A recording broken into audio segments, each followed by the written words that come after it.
Les importantes découvertes de pétrole et de gaz suscitent beaucoup d'espoir et d'attentes. En effet, les découvertes du gisement pétrolier de Sangomar au large de Differ en 2014,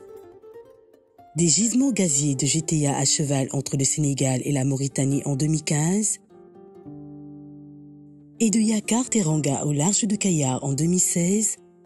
feront entrer le Sénégal en 2023 dans le cercle des pays producteurs d'hydrocarbures. L'avènement de l'ère du pétrole et du gaz impactera de manière positive les perspectives macroéconomiques et de développement du Sénégal. Attendu à 5,5% en 2022, le taux de croissance passera à 13,6% en 2023, dépassant pour la première fois depuis 1960 la barre des 10%. Cette belle embellie, portée par la production du pétrole et du gaz, permettra au gouvernement, suivant les directives du président de la République, de renforcer les investissements structurants au bénéfice du peuple et de poursuivre le processus de désendettement. Ainsi, pour créer les conditions d'émergence d'une industrie pétrolière et gazière, dans le but de maximiser les retombées pour le bénéfice des populations,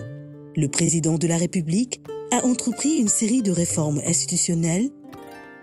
comme l'adhésion volontaire à l'ITIE en 2013, la création du COS-Pétrogaz en 2016, puis son élargissement à l'opposition et à la société civile en 2020.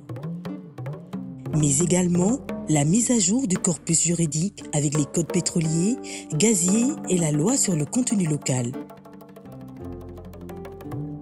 Pour garantir une bonne gestion de nos ressources naturelles,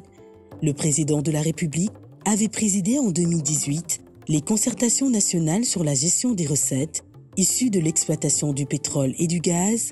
réaffirmant ainsi son ambition pour une gestion transparente et inclusive de nos ressources. Les conclusions de ces concertations de 2018 ont servi de base pour l'élaboration d'un projet de loi qui définit le cadre de gestion des recettes issues de l'exploitation du pétrole et du gaz.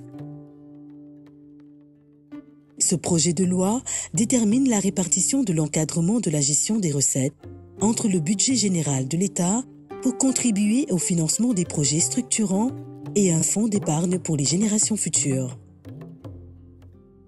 Un fonds de stabilisation permettra au Sénégal de se prémunir des aléas externes liés aux fluctuations des marchés du pétrole et du gaz.